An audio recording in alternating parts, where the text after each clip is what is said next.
A gauge is a gauge is a gauge, right? Well, not exactly. Hi, it's Paul again. There's actually a sizable difference between readings from a Class B and a Class 1 gauge.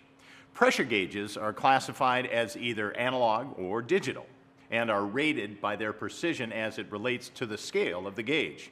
They typically come in two options. The first is 323, or Class B gauges. With Class B gauges, the positive pressure range is divided into three sections. The middle half of the range is the most accurate, within 2% of the full scale. The first and last quarters of the gauge are accurate within 3% of the full scale. Using a 0 to 500 psi gauge as an example, the first section from 0 to 125 psi is plus or minus 3% accuracy full scale. In other words, the reading will be within plus or minus 15 psi of the true reading. The accuracy of the second section from 126 to 375 psi, often referred to as the sweet spot, is plus or minus 2% accuracy full scale, or plus or minus 10 psi of the true reading.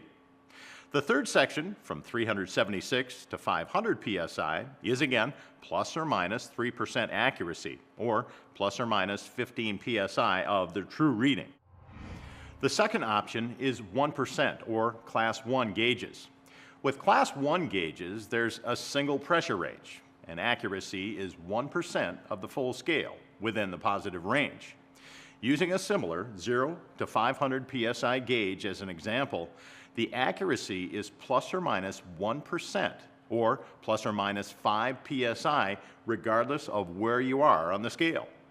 The variation between 323 and 1% accuracy may not seem significant, but the difference between 1 and 3% full scale is considerable.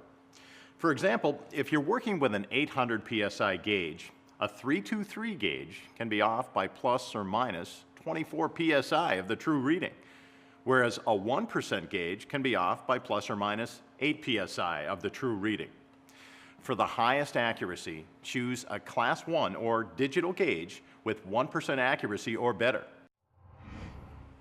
Gauges are rated at a percentage of full scale, so for the most accurate results, don't use a gauge that reads higher than you need. That's it for now. Until next time, thanks for watching.